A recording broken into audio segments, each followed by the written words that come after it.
Hey guys, this is my Coachman Class C Crosstrail 20CB. It's a 2023. It sits on a 2022 Ford Transit all-wheel drive.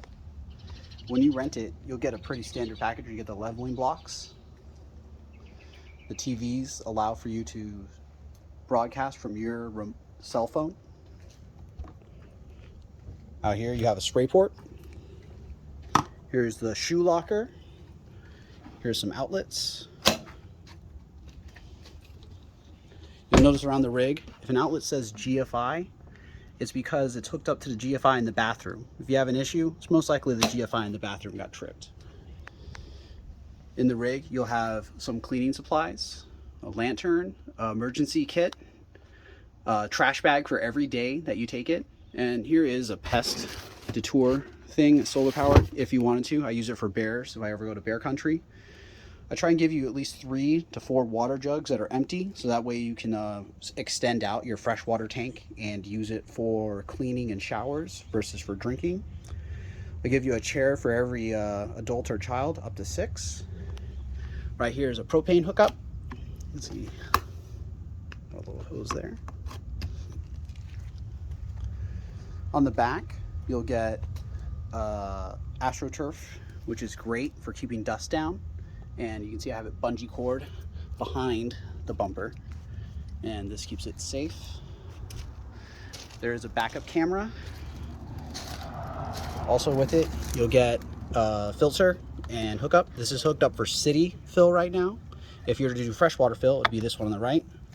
And then black water up here. That's very rare that you'll be doing that, the tank flush. 30 amp hookup. More blocks to help level. This is your toolbox. You have should be open. Oh, it's locked. All right, so when putting in the key, you'll see the top here.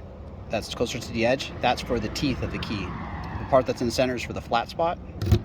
And usually, what I try and do is I try and do it wherever this is going is where the tab is. So tab's out to the left right now. If I move it over, tab should move up.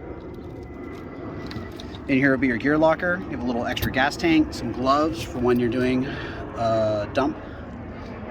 Right here is your generator. You should never have to touch it. With RV, you'll get these blackout shades. Really help out for the front and keeping the heat down. A pair of work gloves, great for the leveling blocks. For the fuel tank, it's pretty convenient because you can actually close the door while fueling. I highly suggest you do, because this doesn't have a cap, so you have to leave it in there for 5 seconds when you're doing the fill. So after it stops, you'll let it go and sit there for 5 seconds to get all those last drops, and then remove it from. There's a little adapter, this white piece, it's in the glove box, and that's in case you do have to use the emergency fuel tank. So the RV does come with lane keep assist, so there's a camera up front and it will actually detect the speed signs and curtail your odometer and your speed if you use cruise control to make sure you're within the limits, and that's if you have the controls on. It has a forward assist radar to make sure you don't crash anything. It gives a little preemptive crash warning. Inside the glove box, you should find a flashlight and registration and other stuff, and you can see how dark it gets in here, and we'll see it more when I close, when we come around the side. But to rotate this chair, you'll want to have the door open and do it from the outside. If you do it from the inside, it's possible, but I suggest you just do it from the outside.